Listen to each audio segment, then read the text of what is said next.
Saat kita menenangkan batin pikiran, ya, menstabilkan, menormalkan energi kita, kita berada dalam frekuensi tertinggi. Getaran kita sangat lembut. Kenapa saya berterima kasih? Karena kita, Bapak Ibu, sudah sedang berbuat baik. Kenapa saya bilang berbuat baik? Kalau ibu ini peka, waktu ibu tenang, ibu ini akan ikutan tenang. Kalau ibu marah-marah terlebih di rumah, seganteng apapun suami ibu, dia akan, secantik apapun ibu, orang-orang di rumah jadi nggak nyaman. Energi wanita itu luar biasa. Di Jakarta ada satu tugu. Tugu apa, Bu? Monas. Banyak orang yang fokus melihat yang menjulang. Itu lambang proklamator kita itu spiritualis. Itu lambang manusia, lingga yoni. Padma itu yang di bawah. Padma itu lambang dari wanita, ibu bumi. Laki-laki itu lemah tanpa wanita. Jadi ada seorang ustadz yang bercanda, lihat Habibie, lihat ini. Setelah wanitanya pergi, mereka lemah. Baru satu wanita, bayangkan kalau banyak wanitanya, tapi itu hanya untuk candaan ya. Karena satu aja, saya berguru terus ke beliau. Beliau adalah guru besar saya, Bu. Serius saya. Karena saya belum lulus sampai sekarang. Saya masih belajar terus. Karena wanita itu memang ciptaan yang menakjubkan. Wanita aja nggak ngerti dengan dirinya, apalagi laki-laki. Kalau purnama datang mereka bingung, apalagi ya bingung melihat mereka. Kira-kira itu candaannya. Nah, napas ini adalah yang saya temukan. Kalau Bapak Ibu bisa menemukan yang lain, silahkan berbagi. Napas adalah salah satu buat saya. Bukan salah satu, bahkan itulah yang terpenting. Tadi udah saya tanya ke Bu Dini ini luar biasa, dia bawa keluarganya dari Jakarta, Bu, hanya untuk ngopi bersama kita di sini. Saya nggak bayar, malah beliau yang bayar di sini. Saya kagum, saya tahu, wow.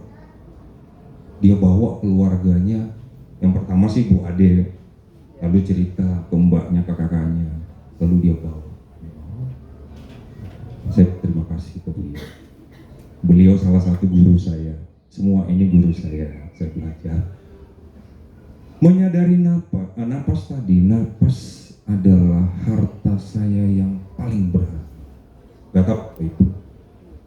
Betul ya? Udah bisa terima, ibu gak punya masalah. Masalah itu hanya ada di pikiran ibu. Hanya ada di pikiran ibu. Apa slogan di RSN, Bu? Semua baik. Itu slogannya paling rendah, Bu. Itu dasar, pemahaman dasar, sangat dasar. Yang terbaiknya nanti, yang tertingginya adalah kemarin saya nggak kebetulan dibawa Aji Dewa ke pura gelap, kosong, netral, tanpa penilaian, tanpa permintaan, tanpa permohonan, padahal kulit saya rasanya udah kebakar. Waktu saya mau minta, awan tolong tutup pintu matahari. Oh iya, Haji Dewa tadi bilang di bawah nggak boleh minta. Saya nggak boleh dilarang sebenarnya, Bu. Tanya istri saya semakin dilarang, saya semakin penasaran. Kenapa dilarang? Ada apa emang di situ? Waktu dibilang jangan jadi ateis, emang kenapa kalau jadi ateis? Harus takut sama Tuhan, emang Tuhan itu apa? Saya tantangin, saya baik-baik aja. Maaf ya, bukan untuk ditiru. Saya maki-maki Tuhan. Saya lihat apa yang mau dia buat ke saya. Nggak ada. Saya makin dipeluk malahan. Itulah konsep penilaian, pemahaman saya tentang Tuhan. Tuhan itu buat saya adalah maha baik. Maha baik. Masa saya ketakutan sama dia? Enggak lah. Kan bukan setan. Kok ketakutan? Nah, lalu menyadari napas ini adalah seakan-akan kita melakukan sesuatu, padahal enggak. Kita nggak melakukan, tetapi dari penelitian saya, waktu saya menekuni itu, apa yang saya pinjam kata-kata ibu, masalah. Oh, selesai, perlahan selesai. Konsep tadi itu Bapak Ibu semua baik. Pada saat kita melihat semua apapun yang terjadi di dalam hidup kita, itu adalah kebaikan serta mengirimkan pemahaman-pemahaman yang lebih lanjut. Pemahaman. Bapak Ibu ada yang tahu tentang bagaimana kisah mutiara terjadi? Pasir masuk ke tubuh, menusuk tubuh kerang, lalu dia mengeluarkan, saya lupa nama apa yang dia keluarkan, dia bungkus. Ada, saya baca begini, anggaplah kerang ini bisa berkomunikasi, ya, berbicara. Dia mengeluh, dia menangis, dia meratap, dia mengadu terus ke ibunya. Ibunya bilang apa? Itu baik. Keluarkan terus zat, bungkus supaya rasa sakitmu hilang. Dia bungkus, singkat cerita, jadilah mutiara yang sangat berharga. Kalau enggak ada pasir yang tadinya dianggap anak kerang itu sebagai masalah, akankah terjadi mutiara? Jadi mau dapat masalah Bu Astika? Tetap nggak mau kan? Nah, seperti itulah kita. Bu, saya kalau nggak gila, saya nggak berdiri di depan Ibu tahun 2014. Nih saksi hidupnya. Dia meratap, dia menangis. Waktu itu saya asik aja, tetapi setelah saya sadar, loh, ini ruangan apa? Kok aku ada di balik teralis besi? Saya pun meratap, tetapi setelah saya jalani itu Mei 2014, izin saya bercerita sedikit aja Bu. Itu Mei 2014, saya 2 bulan di sana. Saya meratap, saya goyang itu teralis nggak bisa. Kenapa saya ada di sini? Lalu saya ingat, oh iya. Lalu saya pukul kepala saya, kok bisa saya berpikir seperti itu? Kok bisa saya pukul kepala saya? Tapi tembok lebih keras dari kepala saya, nggak jebol temboknya. Waktu saya goyang besinya lebih kuat dari tulang saya. Saya hanya kesakitan. Waktu itu benar-benar nggak tahu berapa orang, mungkin 40 atau 50 orang. Ya orang-orang, saya nggak enak menyebutnya. Saya yang mau mandi ternyata udah ada kotoran. Saya bangun udah di samping saya udah ada yang buang air besar. Aduh, saya hidup di mana gitu. Tetapi beberapa waktu yang lalu Bu, saya bilang begini, Tuhan terima kasih saya pernah gila.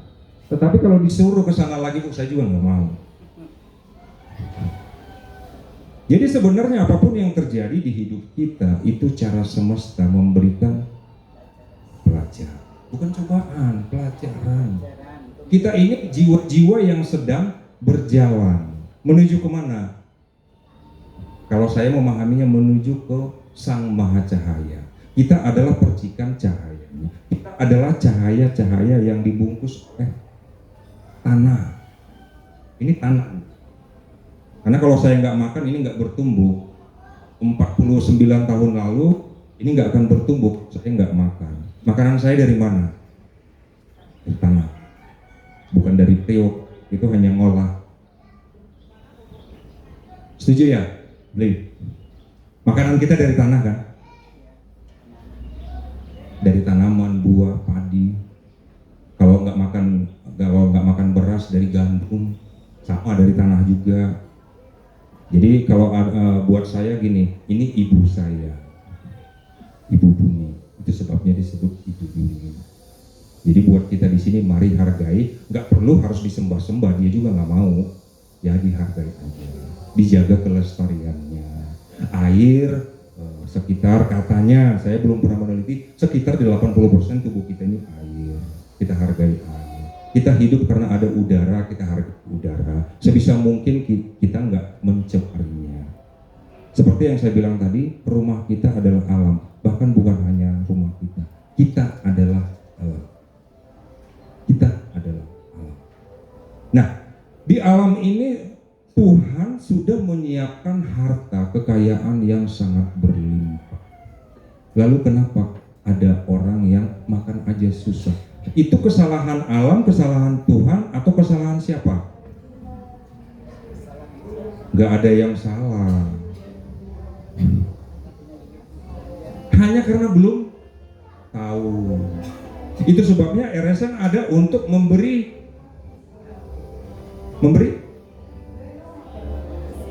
berbagi.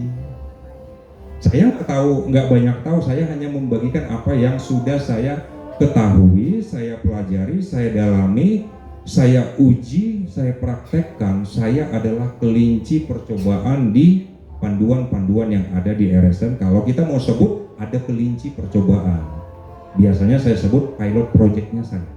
Setelah saya uji, saya lakukan, saya uji, saya bagi, lalu saya kemas menjadi panduan. Itulah yang terjadi. Nah, kalau ada orang sakit, orang susah dapat kerja, susah rezekinya seret, kembali bukan karena ada yang salah, tetapi ada yang miss. Dia lupa, kita lupa, kelupaan, lalu kelupaan itu diulang-ulang terus menjadi kebiasaan. Padahal awalnya hanya kelupaan. Nah, itulah yang RSN hadirkan apa? Mengingatkan, terus mengingatkan. Di RSN itu ada jadwal. Sebelum jadwal, Bu, selalu saya ingatkan, ayo, rajin ya, semangat membenahi diri masing-masing. Jangan suruh saya membenahinya karena sangat mahal. Saya siapkan pancing atau jala, bukan ikan. Ikan paling hanya di awal, sedikit. Udah dicicipi, enak. Ayo belajar mancing sendiri. Laut di Bali kan luas. Belajar aja mancing daripada menghubungi Bang El. Sekali saya bantu 200.000, lumayan kan? Kalau melakukan sendiri nggak ada batasnya. Fasilitas di RSN itu ada fasilitas super mewah, yaitu channeling. Nggak perlu minta izin, nggak perlu berterima kasih, apalagi membayar. Karena apa? Saya mendapatkannya gratis. Saya hanya duduk di pura, saya dikasih berkelimpahan. Saya nggak bayar, jadi saya bagikan gratis. Tapi kalau mau minta tolong ke saya nggak mau membuat karma baru. Gratisan. Karena sebenarnya fasilitas yang bebas diambil ada. Jadi ada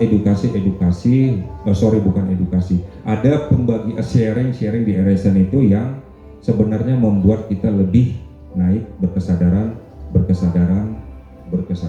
Nah, buat Bapak Ibu yang belum menjadi bagian dari anggota keluarga RSN, mau bergabung silakan, enggak juga silakan. Kenapa? Setelah saya memahami energi itu apa dan bagaimana dia bekerja, saya melihat semua orang adalah saudara saya. Tadi itu Yosi bilang, hewan itu saya lihat sebagai sahabat saya. Tapi kalau terpaksa harus saya gigit, biasanya saya makan juga, Bu, tapi saya minta maaf.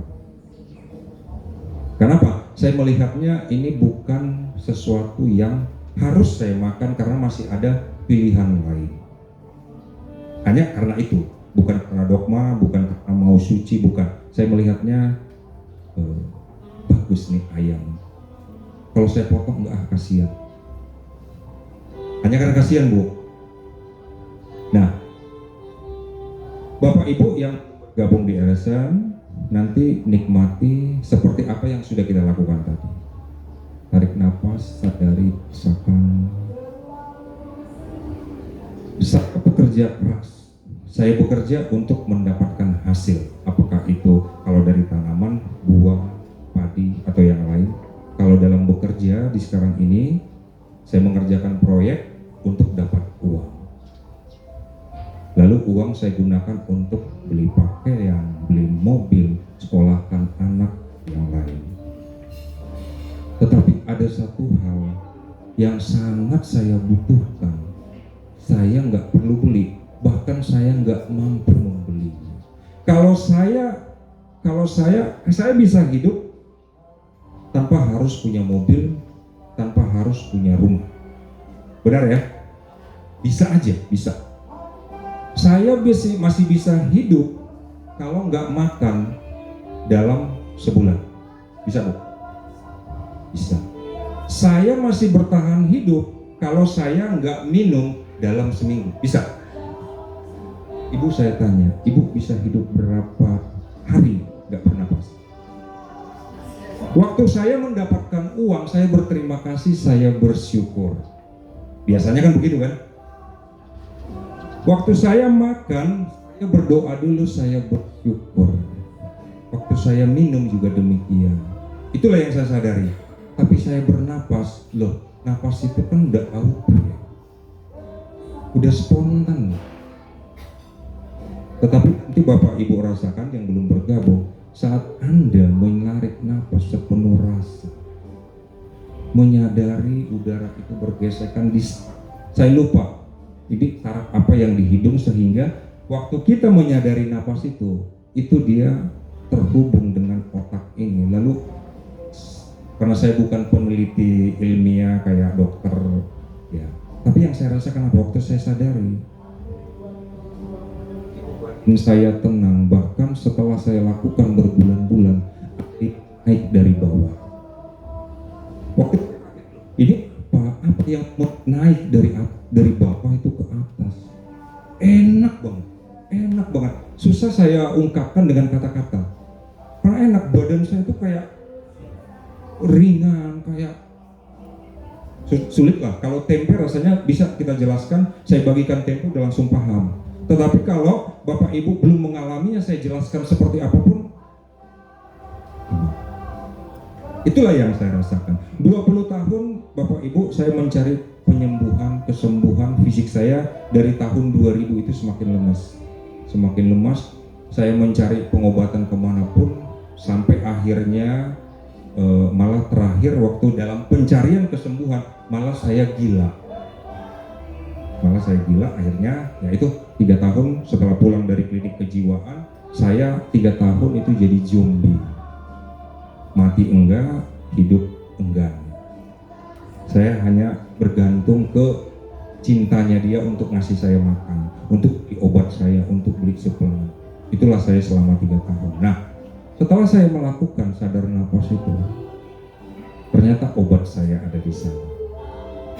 Waktu itu saya menyimpulkan begini, ternyata Tuhan sudah menciptakan tubuh saya ini dengan sempurna, sudah dilengkapi dengan pabrik obat. Saya hanya perlu menyadarinya. Ada teknik-teknik yang perlu dilakukan, dan ini bukan pengetahuan modern. Ini pengetahuan yang udah sangat kuno. Disinyalir Gunung Padang adalah peradaban pertama yang ada di bumi, atau anggaplah di Indonesia. Di zaman itu pun meditasi sudah dikenal, karena Gunung Padang itu adalah tempat ibadah, tempat apaan leluhur kita. Dan Gunung Padang adalah tempat yang saya kunjungi pertama kali. Nah, jadi apa yang mau saya bagikan di kesempatan ini ke Bapak Ibu, mari sadari ada satu kata yang merupakan lumbung harta. Kalau kita di sini masih butuh harta, itu lumbung harta, lumbung kekayaan yang nggak ada habisnya. Napas. Ibu mau punya uang sebanyak apapun, setelah raga ibu berhenti bernapas, hilang semua. Lalu ada satu teknik yang sebenarnya saya bilang gini, kita nggak perlu melakukan apa-apa, tetapi waktu kita tekun melakukan itu, ya, kelenjar atau cakra atau hormon kita itu tersedia dengan baik. Itu adalah kekuatan luar biasa untuk menarik keberlimpahan dari sekeliling kita. Ibu butuh uang, Bu. Uang itu tersebar ternyata dimanapun di seluruh bumi ini. Ketika ketika ibu membenahi cakra-cakra ibu, energi ibu punya kekuatan untuk menarik itu. Tapi bukan pesugihan ya. Kerja tetap, karena itu wadahnya. Pekerjaan itu wadahnya, tetapi waktu batin kita tenang, energi kita sangat baik, vibrasi kita damai. Kekayaan, berlimpahan, kemakmuran, uang ada di frekuensi kedamaian. Jadi waktu kita damai, kita sangat mudah menarik keberlimpahan, menarik uang. Karena sebetulnya kita adalah cahaya keberlimpahan yang pernah kelupaan, lalu keterusan, lalu semakin terpuruk. Itulah RSN datang. Ayo sadari, masalahmu bukan di luar, masalahmu ada di pikiranmu. Kamu melihat itu sebagai masalah, kamu tariklah masalah itu ke dalam jiwa. Nah, inilah yang mau kita benahi. Bapak Ibu yang lain di sini udah banyak, Bu Astika, Bu Budi Ningsi dan yang lainnya sudah sangat menikmati. Saya bahagia, sangat bahagia melihat perkembangan mereka. Pak, omset saya hari ini, bulan ini sekian ratus juta. Wow, keren. Tenang Bu, saya nggak minta. Enggak, saya bangga. Saya punya value, mau minta-minta. Ji, bawah ya. Nah, kita sadar napas lagi. Saya harap, saya yakin Bapak Ibu sudah mempelajarinya. Sadar napas 7 cakra. Bagi Bapak Ibu yang belum mendalaminya, siapa tahu kayak tadi kelupaan. Padahal panduan udah dikirim kan. Bahkan saya minta Mas Aksan japri. Ibu udah mempelajarinya Bu?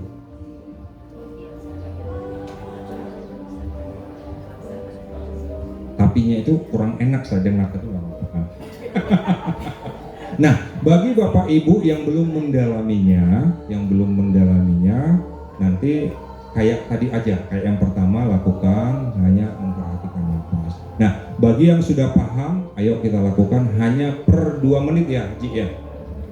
Hanya per 2 menit supaya nggak kelamaan. Fokus pada cakra. Yang belum mempelajari apa itu cakra, silahkan dipelajari lebih lanjut. Mau bergabung atau enggak, silahkan juga. Panduan-panduan yang kami buat di RSN itu kami nggak simpan menjadi rahasia, nggak. Semua terbuka di channel YouTube. Tinggal dilihat, dicari di sana.